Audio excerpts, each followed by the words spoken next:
ได้มึงขายเนาะไอติมมีตีอย่างเดียวเบิดมันมีหลายแบบอยู่กันน่ะแต่ว่ากินแบบเดียวกันเบิดกับตัวกูแล้วก็ซื้อตัวน่ะขายพวกนั้นคนลาวเขาเนี่ยมาโต๊ะกันเนาะมีหลายแบบนี่แหละเอาไม่กินมาซีให้กินมันแซ่บเลยเนาะทุกหน่วยซื้อแล้วรวยมันไปรวยหยิบอันที่ชอบอุ่นหาผัวมึงเลยเหรอที่ซ้ำแหกกระติก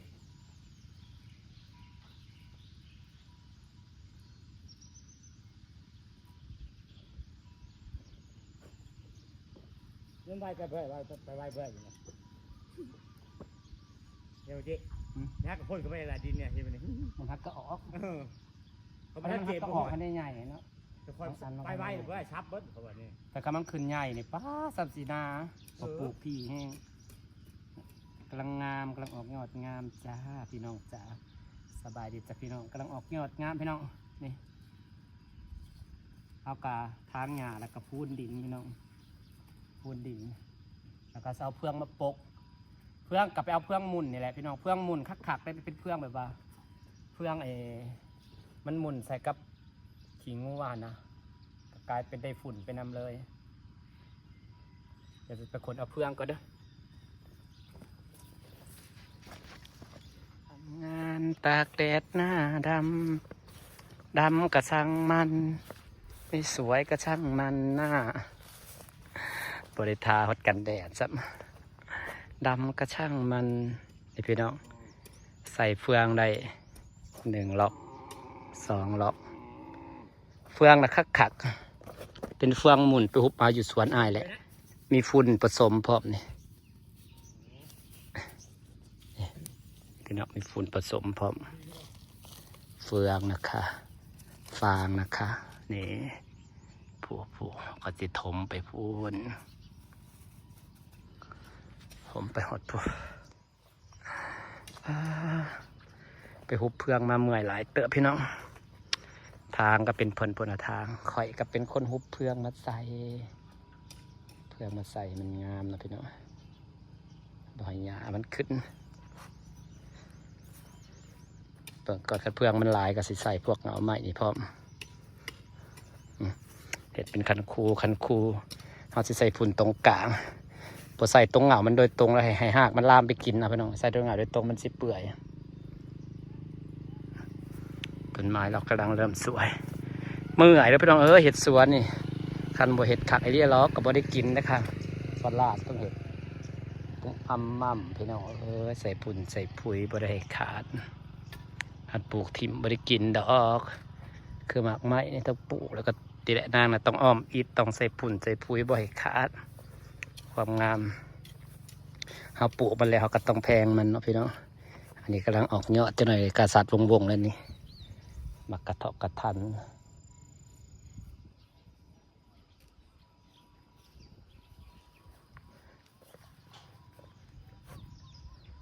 กระสิแล้วเรือลายเติบอยู่คำนี่แล้วอยู่แล้ว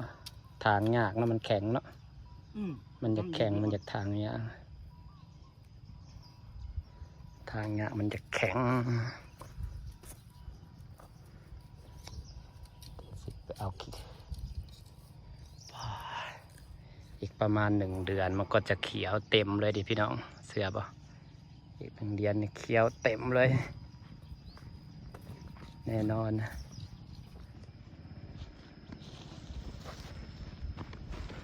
มาเอาเฟืองกันจ้ะพี่น้องจ้ามาเอาเฟืองกับเฟืองผสมฝุ่นดอกก็สีงามซ้ำสีงามนี่เฟืองมันบ่ค่อยมีแล้วเราจังไปหาซื้อเฟืองไงเราจะไปหาซื้อเฟืองไงก้อนเฟืองไงเขาจะมาเต็งอีกทีหนึ่งไปขออยู่ซื้อไปแล้วจาก2-3 ก้อนแต่เฟืองนี้เป็นเฟืองฝุ่นเนี่ยพี่น้องนี่แต่ขักคือการได้ละเอียดขักวันยังซ้ำสีงาม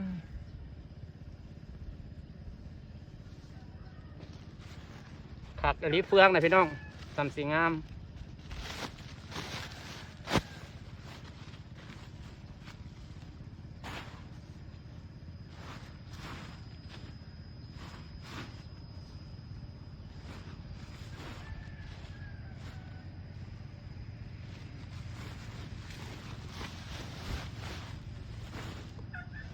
เป็นฝุ่นขี้เพื่องเน่าเด้อพี่น้องเอ้ยขับปั้นหยัง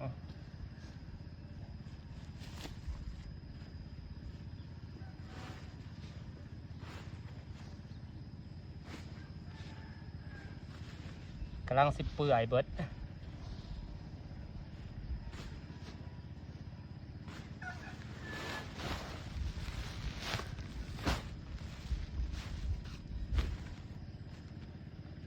โอ้ยขับฝุ่นเด้เริ่มเสร็จแล้วพี่น้องจ้าเริ่มเสร็จแล้วนี่จ้ะทีละขั้นตอนเหตุงานเปิดมือพอสิเลียพี่น้องคอยมีหนาทีใส่ปุ๋ยทางนี่ปรจักสิทางหยาจะนี่จะคลองแน่หลายอย่างเลยพี่น้องเอ้ยเฮ็ดเวียกเปิดมือให้มันเลียเนี่ยคลองใส่ไก่คอยแนบปลาย้ำใดก็สดชื่นสีเขียวตลอดเลยนี่จ้ะสดชื่นสีเขียวนี่ใส่เฟืองแล้วเรียบร้อยพี่น้องทาให้แต่พ่นขึ้นนี่ฟังนั่นเสียออกร้ายก็ฟังนี่เสียกปางนี่แต่ว่าเดี๋ยวคันขึ้นร้ายกับก่อยโบคิดเริ่มเพราะว่าจักหน่อยนี่มันแทบสีย่างหย่วงขาเข่าไปบ่ได้เพราะอะไรมันสีหนาแต่ใครเขาก็ก้มถอดเอาเนาะก้มถอดเอามันนานบ่ได้ใหญ่เด้นานน้อยๆหนึ่งเป็นนานบ่ต้องหยั่งเข้าไปใส่เห็นของสลอยดอกมันหนาเห็นกับมันงามเนาะอะไรเขาใส่พุ่นใส่พุยมันก็สีงามคือกันเลยเนาะพี่น้องเนาะเอากระเปิดสปริงเกอร์หดมีFCบอกว่าอยากเบิ่งทุเรียนบอกพี่น้องรีวิวทุเรียนออกดอกเริ่มแตกยอดแล้วพี่น้องจ้า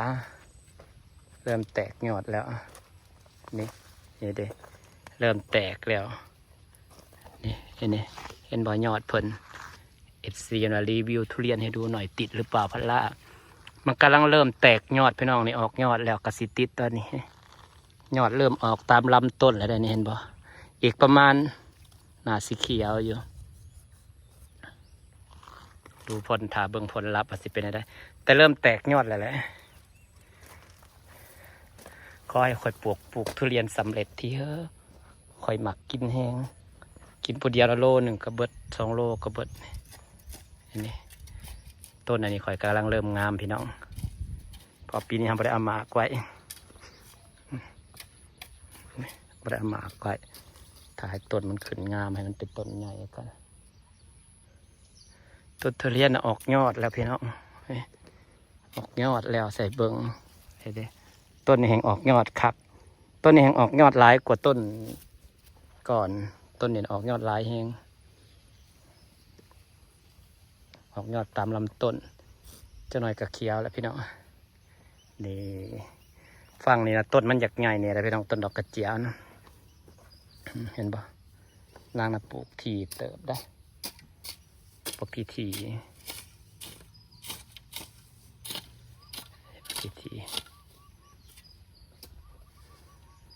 จ้านะสีแล้วพี่น้องจ้าเสด็จฝากมันยังกะว่าสำเนียแหละปีนี้ต้นอันนี้ค่อยใหญ่เว้ยมันมีแมลงกินอย่าสีไปเอาซื้อปั๊มสีดแล้วก็เอายามาสีดแล้วสีดอันนี้นำเพราะว่าแมงบงกินต้นไทรเกาหลีค่อยหลายเลยค่อยต้องได้สีดแต่ปีนี้ต้นหมักสมค่อยใหญ่เด้ปีแล้วนี่ได้กินปีอะไรกินหมาก2 หมากดีใจต้นหมักสมใหญ่พี่น้องต้นไม้มันใหญ่มันเชียร์หมดเลยดีใจเด้ดีใจถาเบิ่งต้นทุเรียนในบ่อนที่นั่งปลูกอันนี้นะปลูกมะกล้วยบดติดแต่นางเอาในมะทุเรียนมาเสียบลงเลยพี่น้องออกได้ตัวนี้กำลังสีออกนี่ใส่พี่น้องเบิ่งก็จะได้กินทุเรียนเขาบอกคันปลูกต้นนั้นปลูกจากเมล็ดนะมันสีแบบว่าจะไปวางได้เนาะก็เสียบลงไป3-4 นายไปได้ก็เสียบลงไปในบางกระเทียนเป็นขี้พุ่นนี่แหละวางมันซื่อๆนี่แหละถ้าเบิ่งมันได้ออกป่ะเสียบลงไปก็เสียบลงไปหลายในอยู่เด้กำลังออกพี่น้องกำลังแบบออกยังวะว้ายกำลังแทงยอดเจ็บลงเสียบลงขึ้น เสียบถึกวางพูดอยู่บ่นี่นะดอกเซยพูดมาปกกันก็ว่าเสียบลายในได้เสียออกถ้าเบิ่งตอนมันออกพอแล้วพี่น้องฝากบรรยากาศไว้ซ้ำนี่แหละจ้าพี่น้องจ้าสบายดีเด้อ